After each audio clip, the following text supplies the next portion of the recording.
20여 년도 좀 더 된 일입니다. 당시 고등학생이었던 저는 집으로 돌아가는 길이었습니다. 육교를 건너가고 있는데 갑자기 맞은편에서 저와 비슷하거나 한두 살 많아 보이는 한 형제가 걸어오고 있었습니다. 근데 느닷없이 이 친구가 저에게 반말을 하는 것입니다. 뭘 꼬라봐? 눈 안 깔아? 눈 깔아! 내 눈 내가 뜨고 다니고 언제 꼬라봤다고 그러나 싶은데 워낙 갑작스럽게 당한 일이라 순간 어떻게 할지 망설여졌습니다. 그러나 여러분, 이런 상황에서 순간이라도 눈빛이 흔들리면 지는 것입니다. 이걸 받아버려 말아 고민하다가 저는 겸손히 고개를 숙이고 눈을 깔아드렸습니다. 그런데 이 일이 생각하면 할수록 부끄럽고 화가 났습니다. 갑작스럽게 테러를 당한 느낌이었지요. 그러나 이 사건 후에 저에게 좋은 교훈이 되었습니다. 한 번은 저녁 무렵 독서실을 파하고 집으로 돌아가는데 누가 뒤에서 이렇게 어깨동무를 탁 하는 거예요. 누구야? 어느 놈이야? 친구 중에 한 놈인가? 라고 뒤돌아봤는데 뒤돌아보는 순간 그 어깨동무한 친구도 놀라고 저도 놀랐습니다. 저는 전혀 모르는 친구가 어깨동무해서 놀랐고요. 그 친구는 생각보다 액면가가 상당한 제 얼굴을 보고 놀라는 듯 했습니다. 당시 저는 빨간색 야구 점퍼를 입고 있었기 때문에 뒤에서 보면 아마 중학생처럼 보였을지 모르겠습니다. 근데 얼굴은 당시 대학원생 얼굴이었기 때문에 순간 당황해야 하는 그 친구의 표정을 확인해 볼 수 있었습니다. 아마도 돈을 뺏으러 온 것이 분명했는데 저는 순간 당황했지만 과거 치욕스러웠던 경험을 되살려 아주 담대하게 소리쳤습니다. 뭐야 이 베이비야. 흠칫 놀라며 순간 흔들리는 상대의 눈빛을 보고 저는 더 담대하게 이 베이비 일어나 하고 호통을 쳤습니다. 그는 내 쭈삣쭈삣하다가 제 벼락 같은 호통에 놀라서 그만 도망가 버렸습니다. 한때 굴욕적인 경험이 후에 저에게 큰 유익이 되는 아주 놀라운 사건이었습니다. 제가 오늘 이 이야기를 서두에 드리는 것은 과거에 지날 때는 참 힘들고 어려웠는데 그 경험이 후에 큰 유익이 되는 일들이 얼마나 많은지 모르는가라는 부분을 오늘 말씀의 주제 고난에 주는 유익이라는 그 제목에 맞춰 설명을 드리고자 했기 때문입니다. 오늘 우리가 함께 읽은 말씀은 이 땅에서 시험과 고난을 당하여 하나님에 대한 깊은 오해와 불신을 갖고 있는 혹 갖게 될지도 모르는 우리 모두를 위한 말씀입니다. 본문을 보다 이해하기 위해서는 이 사도 야고보가 누구에게 이 편지를 쓰고 있으며 이 편지를 받는 사람들의 지금 상황이 어떠했는지를 잘 알 필요가 있습니다.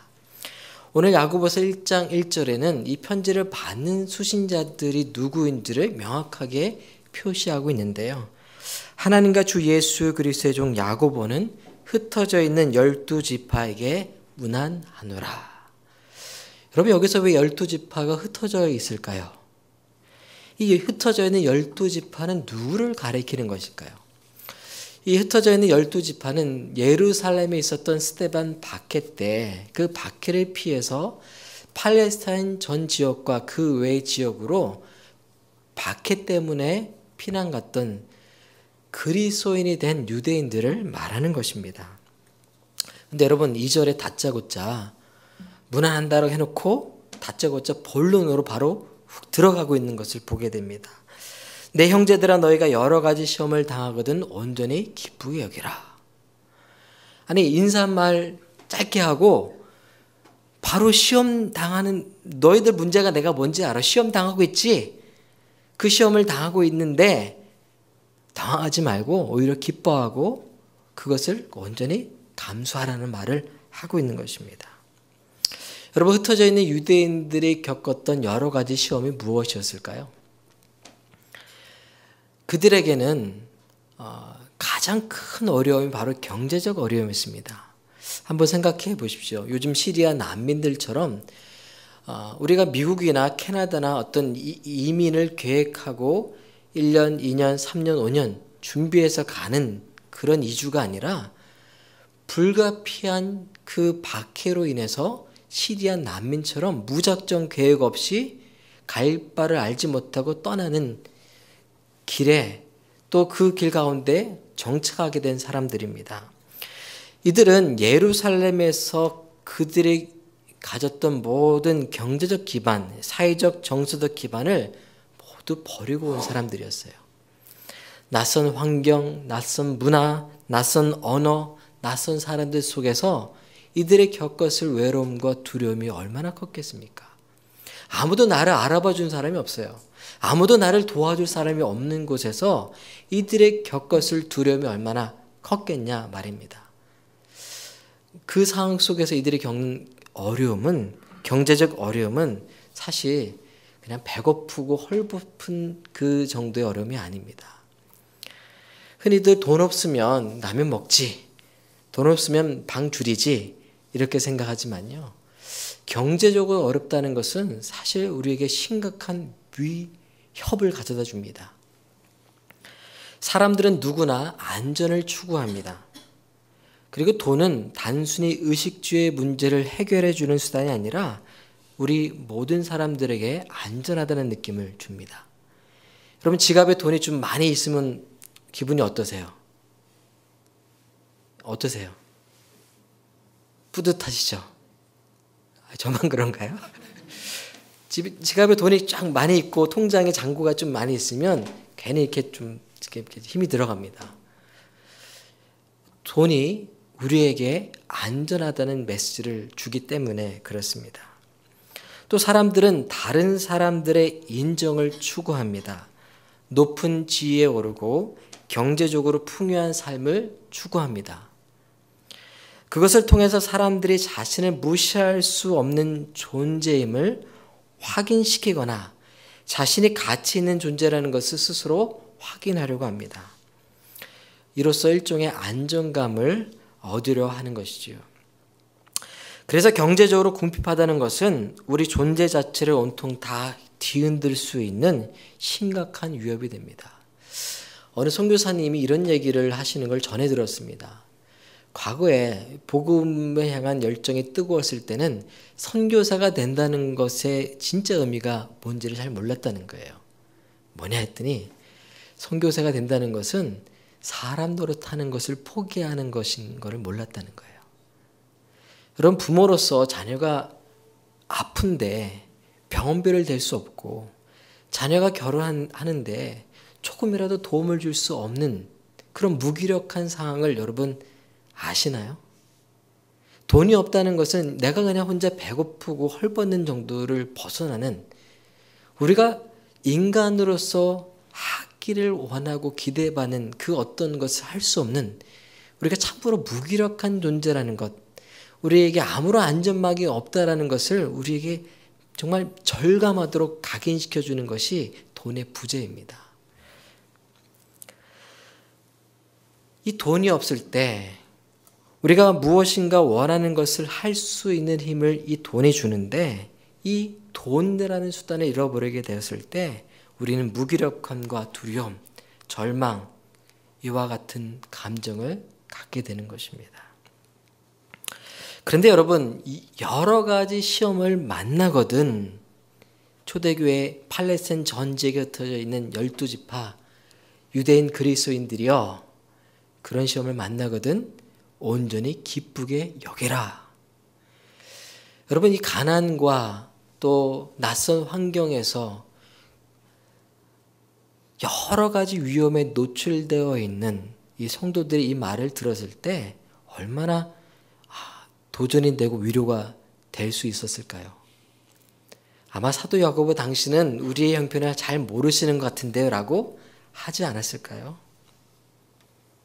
어쨌든 사도 야고보는 그냥 바로 본론으로 들어가서 너희가 맞닥뜨리고 있는 여러 가지 시험 중에 온전히 기쁘게 여기라라고 선언하고 있습니다.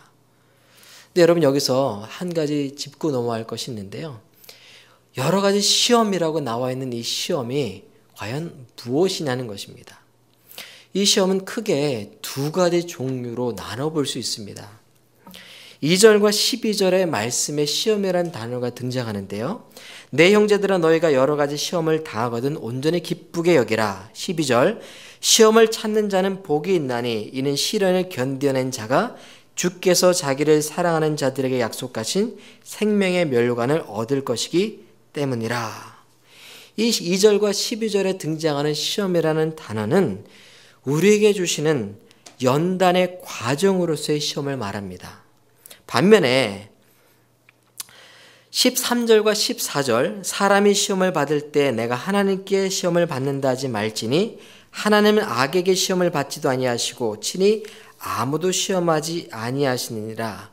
오직 각 사람이 시험을 받는 것은 자기 욕심에 끌려 미혹됨이니. 이 13절과 14절에 등장하는 시험은 우리의 내적인 욕망과 욕심으로부터 비롯된 유혹으로서의 시험을 말하는 것입니다.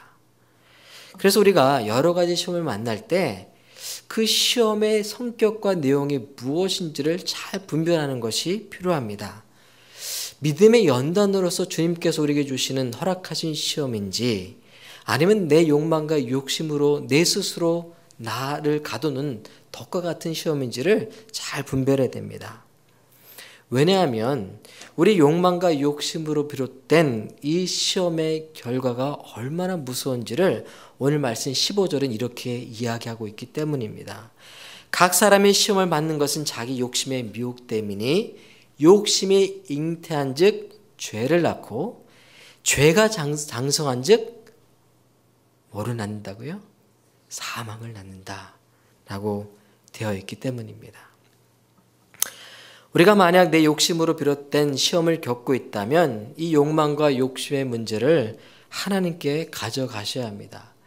성령님께서 지혜를 주셔서 또 조명하셔서 우리가 지금 내 욕망과 욕심으로 내 스스로 시험 가운데 빠져 있는지 아닌지를 보여주시도록 간청해야 됩니다.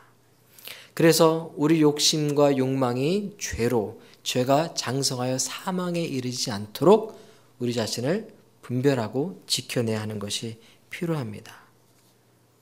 반면에 내가 지금 겪고 있는 시험이 연단이라고 판단된다면 정말 잘 견디시기를 부탁드립니다. 그것에는 상급이 있기 때문입니다. 시험을 참는 자는 복이 있나니 이것에 옳다는 인정하심을 받은 후에 약속하신 생명의 면류관을 얻을 것이기 때문입니다. 그렇다면 어떻게 우리는 시험을 참고 약속하신 생명의 면류관을 얻을 수 있을까요? 이와 관련돼서 몇 가지 영적인 원리들을 한번 함께 살펴보기를 원합니다. 첫 번째 원리가 있다면 자녀의 권세로 하나님께 지혜와 각양 좋은 은사와 선물을 구하라는 것입니다. 우리 한번 같이 한번 읽어주시겠습니까? 시작. 자녀의 권세로 하나님께 지혜와 각양 좋은 은사와 온전한 선물을 구하라. 여러 가지 시험을 당한 자가 마땅히 행해야 할 것이 무엇인지를 야고보 사도는 1장 5절에 이렇게 기록하고 있습니다. 너희 중에 누구든지 지혜가 부족하거든 모든 사람에게 후해 주시고 꾸짖지 아니하시는 하나님께 구하라. 그리하면 주시리라. 또 17절과 18절에는 각양 좋은 은사와 온전한 선물이 변함도 없으시고 회전하는 그림자도 없으신 빛들의 아버지이신 하나님께 내려온다라고 말씀해 주고 있습니다. 여러분, 시험을 이길 힘은요, 지혜에 달려 있습니다.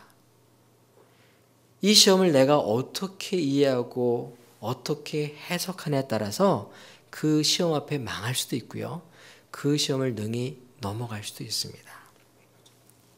그런데 지혜를 구하고 각양 온전한 선물과 은사들을 구하라고 하실 때 우리가 어떤 자격으로 구해야 할지를 오늘 야고보 사도 1장 18절에 이렇게 이야기하고 있습니다. 자기의 뜻을 따라 진리의 말씀으로 우리를 낳았다. 18절의 말씀에 그렇게 되어 있는데요. 이 말은 뭐냐면 너희가 가장 좋은 은사와 선물을 구하고 지혜를 구해야 되는데 자녀된 자의 권세로 하나님께 구하라는 것입니다. 여러분, 성경에는 우리 성도들을 그리스도께서 해산하는 수고와 고통 중에 낳았다라는 그런 메타포가, 그런 은유가 반복해서 성경 가운데 드러나고 있습니다. 요한복음 16장 21절에서도 예수님께서는 십자가 고난의 길을 가시기 직전에 자신의 고난당하심을 이렇게 묘사합니다. 여자가 해산하게 되면 그때가 이르렀으므로 근심하나 아기를 낳으면 세상에 살아난 기쁨으로 말미암아 그 고통을 다시 기억하지 아니하느니라. 내가 두려운 고통 가운데 나아가겠지만 그 고통 외에는 해산하는 여인이 아기를 품는 그 기쁨이 내게 기다릴 것이다 라고 이야기하는 것입니다.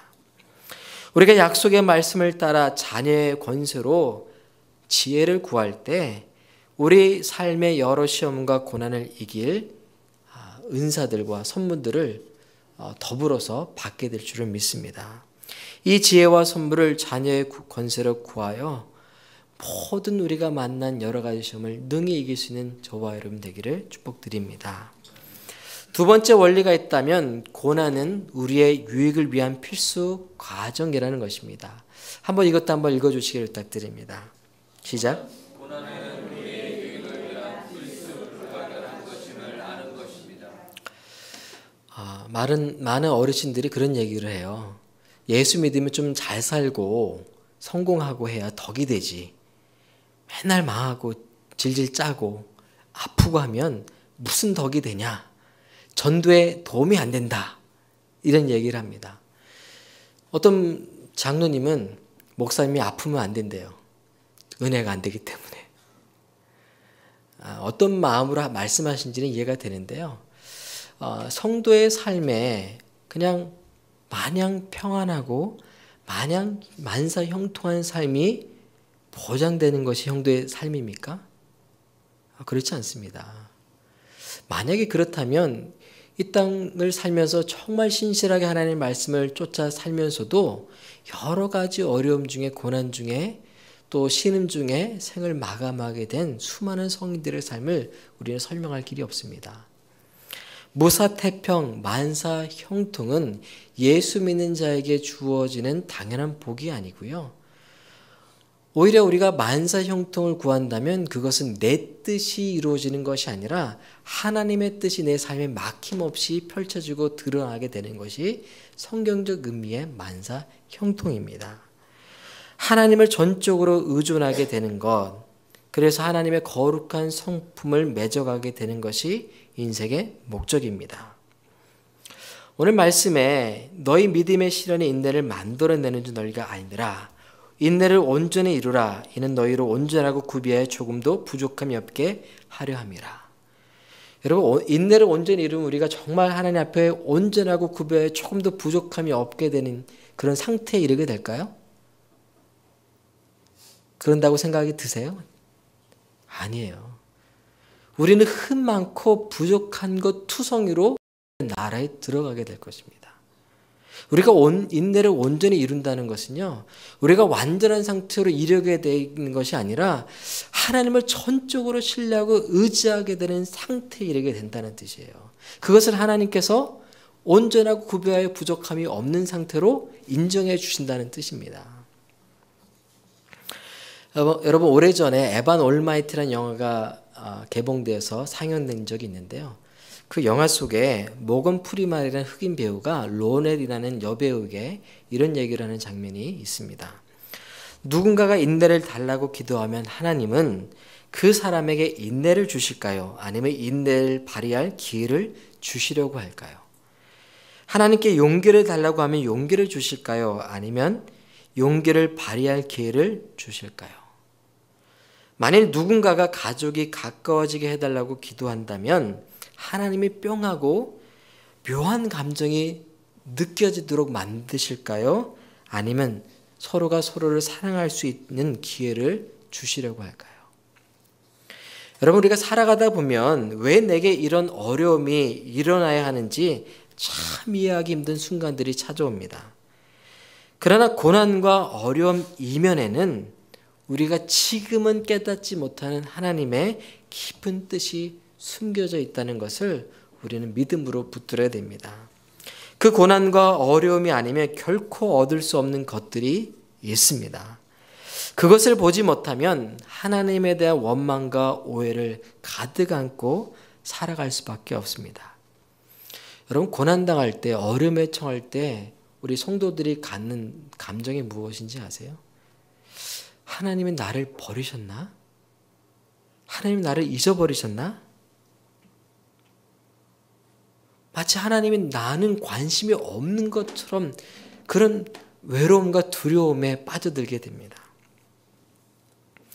그러나 여러분, 하나님이 사랑하시는 자들에게는 반드시 고난과 연단의 과정이 주어지게 되어 있습니다. 그래서 하나님이 나를 버리셨나? 하나님이 나를 잊어버리셨나? 그런 생각에서 자유로워지시기를 부탁드립니다. 여러분, 목회가 저도 이렇게 길지는 않지만 또 어떻게 보면 짧지 않은 것 같아요. 하면 할수록 어려운 게 목회 같습니다. 목회를 하는 중에 늘 주님 앞에 들었으면 좋겠다라는 음성이 있습니다. 여러분, 뭔지 아세요?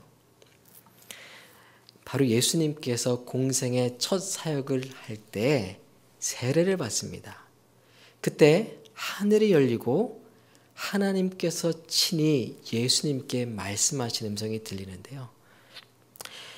마태복음 3장 16절과 17절입니다. 하늘이 열리고 하나님의 성령이 비둘기같이 자기 위에 임하심을 보시더니 하늘로부터 소리가 있어 말씀하시되 이는 내 사랑하는 아들이요 기뻐하는 자라 하시니라. 여러분, 하나님이 기도 중에 너는 내 사랑하는 자요 기뻐하는 자라 라고 말씀해 주신다면 얼마나 힘이 날까요? 힘 날 것 같지 않으세요? 말할 수 없는 위로가 되고 말할 수 없는 힘이 되리라 믿습니다. 근데 예수님께서 공생애를 시작하는 그 첫 시작에 하늘이 열리고 성령이 비둘기처럼 자기 위에 임하시는 것을 보면서 들었던 음성이 있습니다. 바로 이는 내 사랑하는 아들이요 내 기뻐하는 자라. 근데 이 말씀을 들은 다음에 바로 다음 구절이 광야에 인도를 받아 시험을 받는 장면입니다. 그때 예수께서 성령에 이끌려 마귀에게 시험을 받으러 광야로 가사. 여러분, 그때가 어느 때입니까? 바로 이 음성이 들린 그때, 바로 이 음성을 듣고 큰 위로 가운데 하나님의 사랑을 확증한 그 가운데 혹독한 시험을 마귀에게서 받았다는 거예요. 40일 동안 굶주리고 목마르며 인간이 경험할 수 있는 모든 한계를 다 경험하셨던 때가 바로 하늘이 열리고 성령이 자기에게 임하는 것을 보고 이는 내 사랑하는 자의 기뻐하는 자라는 음성을 들었을 때라는 겁니다. 예수 그리스도조차도 하나님의 사랑이 분명하게 확증된 그 순간에 고난을 당했다면 우리 성도가 하나님의 뜻대로 빚어지기 위해서 고난과 연단을 받게 되는 것을 놀라워할 필요가 없는 것입니다. 고난과 시련과 어려움은 성도들에게 선택사항이 아니라 필수사항이라는 것이죠. 오히려 하나님의 사랑하신 자들을 하나님은 당신의 연단 가운데 단련시키십니다. 이 사실을 잊지 마시기를 부탁드립니다. 세 번째 영적인 원리가 있다면 그것은 이 세상에 영원하지 않다는 것을 기억하라는 것입니다. 한번 읽어주십시오. 이 세상에 영원하지 않다는 것을 기억하고 영원한 세상을 고대하라. 오늘 야고보 사도는 1장 10절에서 부한 자는 자기의 낮아짐을 자랑할지니 이는 그가 풀의 꽃과 같이 지나감이라라고 말합니다. 이 말씀의 핵심은 이 세상의 모든 것이 풀의 꽃처럼 금방 사라지고 없어지게 될 거라는 말이에요. 여러분, 우리가 조금만 뭘 잘해도 우쭐해지고 혹은 뭔가 조금만 잘못하고 실수해도 열등의식과 수치심에 빠질 때가 있습니다. 그렇죠? 이 기복이 심한 사람이 있습니다. 그런 사람을 바이폴라라고 하는데 양극단을 왔다 갔다 하는 사람들입니다. 정도의 차이는 있지만 우리 모두는 바로 이 우월감과 열등감, 수치감 사이를 왔다 갔다 합니다. 아무것도 아닌 일인데 갑자기 막 한없이 다운이 되고요. 한없이 수치감에 빠지기도 합니다. 또 별거 아닌 일에 한없이 우울해지기도 합니다. 이와 같은 마음의 널뛰기를 방지할 수 있는 것, 그런 지혜의 문구가 있다면 무엇일까요? 유대인의 미드라시라는 지혜서에 따르면 한 이야기가 등장하죠. 다윗 왕이 어느 날 한 장인에게 반지를 만들려고 하면서 내가 전쟁에 승리했을 때도 또 전쟁에서 패했을 때도 낙망하거나 우쭐하지 않게 할 만한 문구 하나를 적어 놓으라고 얘기합니다.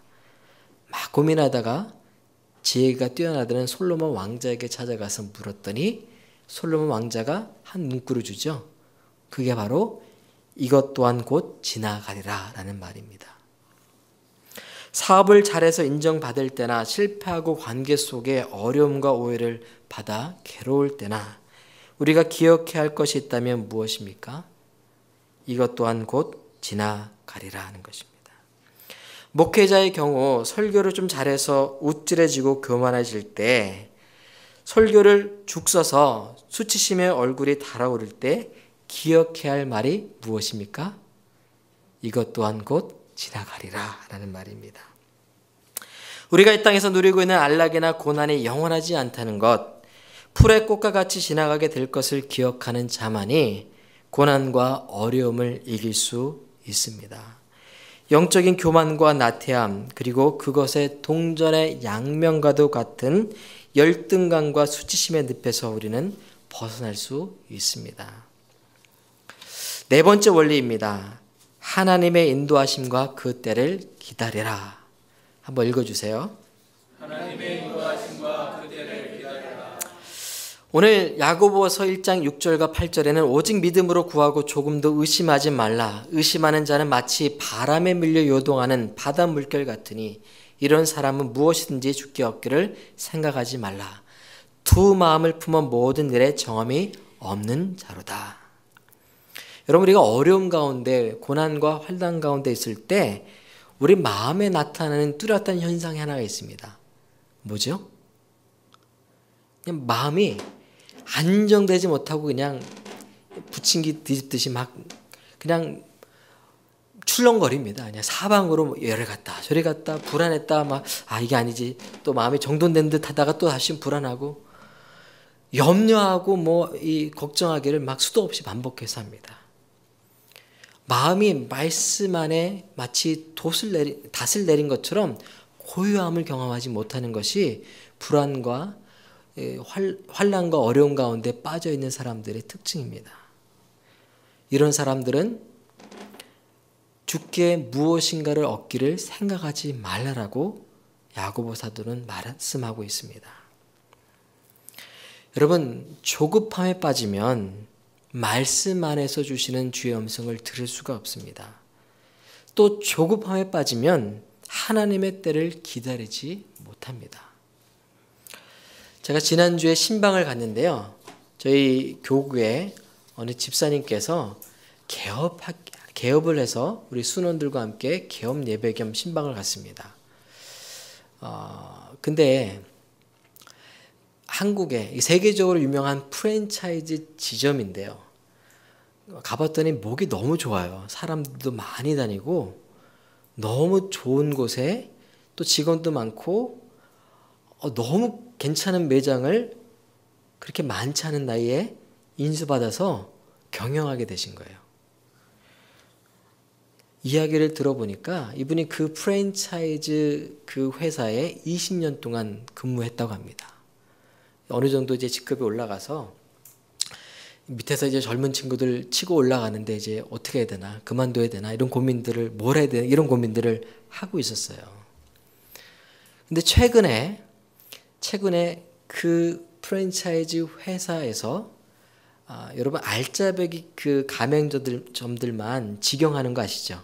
수익이 굉장히 좋은 그 지점들만 직영점으로 경영합니다. 근데 그 알짜배기 기업 수십 군데를 직원들에게 1차적으로 분양하도록 그렇게 한 거예요. 근데 그 금액도 일반적으로 투자해야 될 금액의 50%도 훨씬 안 되는 금액으로 직원들에게 먼저 분양받도록 혜택을 준 거예요. 여러분, 제가 기사를 보니까 한국에 있는 자영업자들의 20% 정도만이 생존한다고 합니다.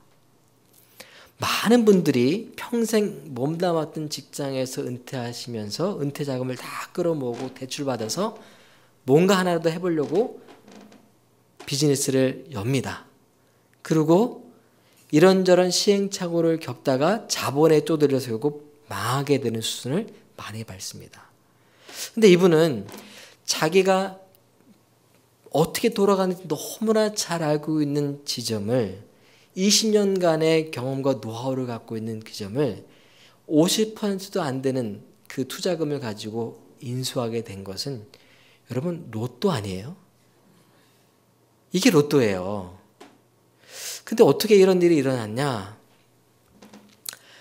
직영으로 운영하다 보니까 여러 가지 법적인 제재와 규제가 많습니다. 지켜야 할 것이 많고 신경 쓸 것이 너무 많으니까 회사에서 너무 복잡하다, 그냥 나눠주자라고 결정을 내렸는데, 이 결정이 아주 극비리에 진행돼서 이 결정이 내려지기 직전 한 달 전에 회사를 그만두신 몇 분이 계시다는 거예요. 여러분, 이분이 하나님의 때를 기다리지 못하고 막 조금쯤에 나 그만둬 하고 그만둬버렸다라면 이런 기회가 찾아왔을까요? 하나님의 일하심은 우리의 상상을 초월하십니다. 우리가 보기에는 아무런 길이 없고 막힌 듯 보여도 하나님이 일하시면 어떻게 이런 일이 일어날까 싶은 일들이 일어나게 되는 것이에요. 우리의 판단, 우리의 생각으로 모든 상황을 재단하지 않으시기를 부탁드립니다.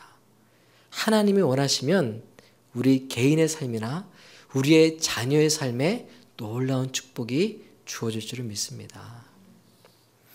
5번째가 있다면 주 안에서 겸손하라는 것입니다. 한번 읽어주세요. 오늘 말씀 1장 8절과 9절은 낮은 형제는 자기의 높음을 자랑하고 부한 자는 자기의 낮아짐을 자랑할지는 이는 그가 풀의 꽃과 같이 지나감이라 라고 이야기합니다. 여기서 주목해야 할 단어가 있다면 자랑이라는 단어예요. 이 말씀이 뭐라고 정말 얘기하는 거죠? 이 세상에 어떤 것도 자랑할 것이 있다? 없다. 아무것도 자랑할 것이 없다라는 것이 이 말씀의 핵심 메시지입니다. 왜요? 풀의 꽃처럼 사라지고 금방 없어지고 말 것이기 때문입니다. 여러분, 자랑이라는 것은 과시입니다. 그렇죠? 과시죠? 그리고 과시하고자 하는 마음은 실상 교만한 마음에서 비롯됩니다. 그리고 이 교만함이야말로 시험과 연단을 겪고 있는 우리 모두가 경계해야 될 가장 무서운 적입니다. 여러분, C.S. 루이스는 그의 책 순전한 기독교에서 교만에 대해서 이렇게 얘기합니다. 이 세상 누구도 자유로울 수 없는 가장 궁극적이며 핵심적인 악. 그리고 더 나아가 교만은 단순히 무엇인가를 가지는 것에 만족하지 않고 옆 사람보다 더 가져야만 만족하며 남과의 비교를 통해 남들보다 우월하다는 데서 오는 즐거움을 추구하게 만드는 것입니다. 그래서 자신이 원하는 것 이상을 얻었을 때에도 단지 자기의 능력을 과시하기 위해 더 많은 것을 얻고자 하는 것이 교만한 사람들의 특징입니다. 여러분, 이런 사람들에게 참다운 만족이 있을까요? 무엇인가를 얻는 것에 만족하지 못하고 더 얻어서 남들보다 더 우월해야 한다라는, 그것을 드러내고 과시해야 한다는 생각이 교만한 사람들의 특징이기 때문에 그런 사람들에게 만족이 없습니다. 고린도서 13장에는 사랑에 대해서 이야기합니다. 그리고 그 사랑에 대해서 이야기하는 중에 사랑은 교만하지 않는다라고 이야기합니다. 여기서 교만이라는 단어는 헬라어로 휘시오라는 단어를 쓰는데요. 이 원어적 의미를 살펴보면 자기 자신을 훨씬 크고 높은 사람으로 높이는 것, 스스로 자기가 앉아야 할 자리보다 훨씬 높은 자리에 앉는 것이 바로 이 교만이라는 단어의 뜻입니다. 이런 교만한 마음으로는 고난과 연단을 맞닥뜨리면 넘쳐나는 분노와 좌절 때문에 주체할 수 없는 나락으로 떨어질 수밖에 없습니다. 여러분, 사업을 망하고 크게 비즈니스 했던 분들이 망하면 우리가 보기에는 아주 번듯한 집에 아직도 살고 있는데도 그냥 그 수치심과 열등감에 벗어나지 못하는 것을 보게 됩니다. 내가 이런 집에 살 사람이 아닌데, 내가 이런 대우를 받을 사람이 아닌데, 난 지금 강남저 타워팰리스에 가 있어야 되는데, 이런 생각들 때문에 자기에게 주어진 삶의 축복들을 누리지 못하는 경우를 참 많이 보게 됩니다. 여러분, 교만함의 늪에 빠지면 주어진 상황을 수용하지 못하고 그것을 끊임없이 판단하고 정죄하고 불만과 불평을 쏟아놓게 되어 있습니다. 제가 인터넷 기사를 보다가요, 아주 흥미로운 기사를 봤는데요. 한 투수에 대한, 메이저리그 투수에 대한 이야기입니다. 베리지토라는 투수인데요. 샌프란시스코와 그 오클랜드 어스틀렉스에서 활약했던 선수인데 2002년에 23승 5패에 평균 자책점 2.75를 기록한, 월드시리즈 반지를 3번이나 꼈고 투수에게 주어진 최고의 상인 사형상을 수상했던 그런 사람입니다. 근데 그가 이런 얘기를 한 것을 보고 깜짝 놀랐어요. 스프링 캠프에 참가한 것만으로도 좋았는데 정규 시즌에 팀의 일원이 됐다는 것은 기대하지 않았던 대단한 보너스였다는 겁니다.